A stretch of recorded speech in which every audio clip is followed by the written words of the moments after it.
تقریبا نصف راه رفتیم. الان میخوایم تقریبا 45 دقیقه دیگه از راه مونده. اوناشو که حالا بعد میریم.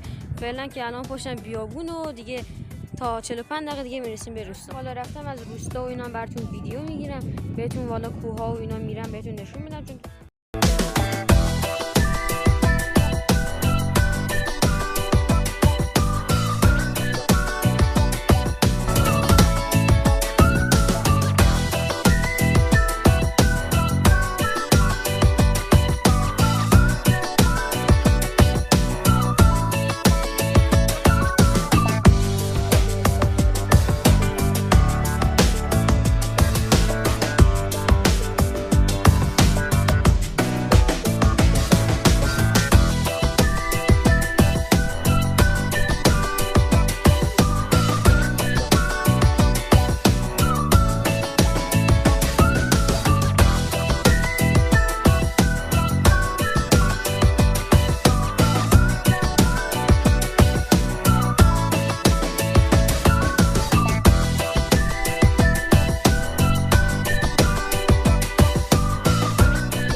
دیدم که دیروز یکی از همین بچه‌های این روستا قبرستونه توی قبرش شکسته بود و استخونای یه مرده‌ای رو گرفته بودن برداشته بودن آوردن همچنین اینجا. نگاه کنید این یه تیکه استخون انسانه واقعا. این هم یه تیکه دیگه کوچولوئه. این که اینجاست یه تیکه‌ش هم شکست. نگاه کنید که اینجاست هم یک دونه تیکه استخونه و اینا رو همه رفتش از تو قبرستون آورد. الان اینجا هم که جای اینجا من بالا پشت بریم ببینیم دیگه تا شب چی میشه.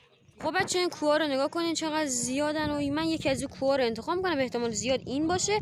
من میرم بالای اون کوه و براتون ازش ویدیو میگیرم. میخوام برم از کلا از اون بالا و همه چیزو بهتون نشون بدم، بهتون نشونش میدم.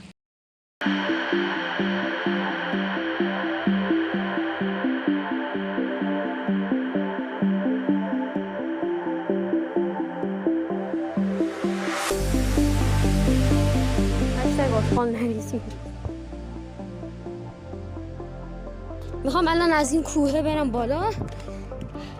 اینجا راه داره.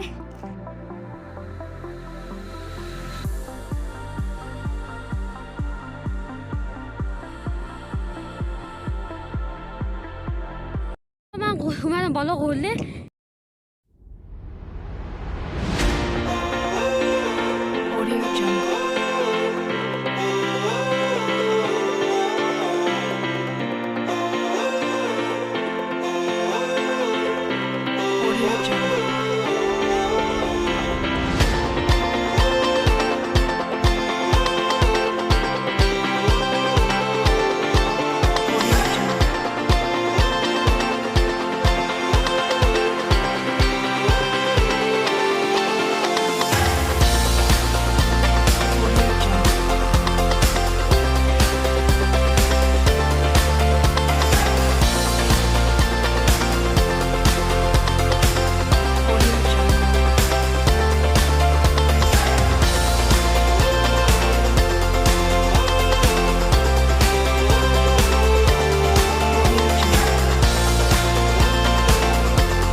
خب دوستان امیدوارم از این ولاگ خوشتون اومده باشه. یادتون نره کانال من رو دنبال کنید، این ویدیو رو لایک کنید و اگه خوشتون اومد این ویدیو رو باز نکنید. کامنت برام بذارید، همه کامنتاتون رو میخونم. تا ویدیوهای بعد، خدا نگهدار.